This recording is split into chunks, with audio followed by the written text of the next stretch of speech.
আরো একটা রুল তোমাদেরকে স্বাগত।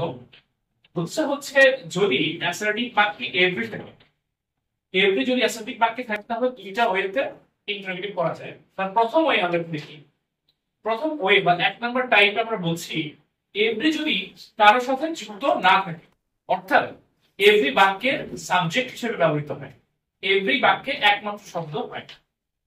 যেরকম বাক্যটা দেখি যে এভরি যদি বাক্য কারোর সাথে যুক্ত না থাকে তাহলে দেখতে এরকম হবে এভরিওয়ান লাভস ফ্লাওয়ার। এখানে এভরি নিজেই বাক্যের সাবজেক্ট অর্থাৎ প্রোনাউন, সে কারোর সাথে যুক্ত নাই।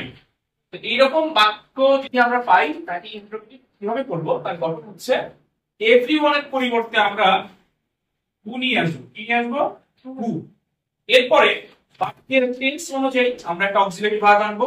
প্রেজেন্ট ইনডিফিনিট হলে ডু অথবা ডাজ, পাস্ট ইনডিফিনিট হলে ডিড, প্রেজেন্ট পারফেক্ট হলে হ্যাভ অথবা হ্যাজ, পাস্ট পারফেক্ট হলে হ্যাজ। এনে তারপর একটা নট লাগাবো এবং বাকি অংশ করব। এখন এভরিওয়ান লাভস ফ্লাওয়ার এই বাক্যে এভরিওয়ানের পরিবর্তে নিয়ে আসলাম হু। লাভস দেখে আমরা বুঝলাম প্রেজেন্ট ইনডিফিনিট আছে, তাহলে অক্সিলারি ভার্বটা হবে ডাজ, আর ডাজ এর পরে নট নিয়ে আসলে ডাজেন্ট, হু ডাজেন্ট। এবং বাকি অংশ ছিল লাভ ফ্লাওয়ার। অনেকে বলতে পারে লাভস এর কেসটা কই চলে গেল, ডাজ এর পরে সবসময় ভার্বের বেস ফর্ম হয়, তো হু ডাজেন্ট লাভ ফ্লাওয়ার। এভাবে আমরা এভরি যুক্ত বাক্যকে অ্যাসার্টিভ টু ইন্টারোগেটিভ ট্রান্সফরমেশন করব।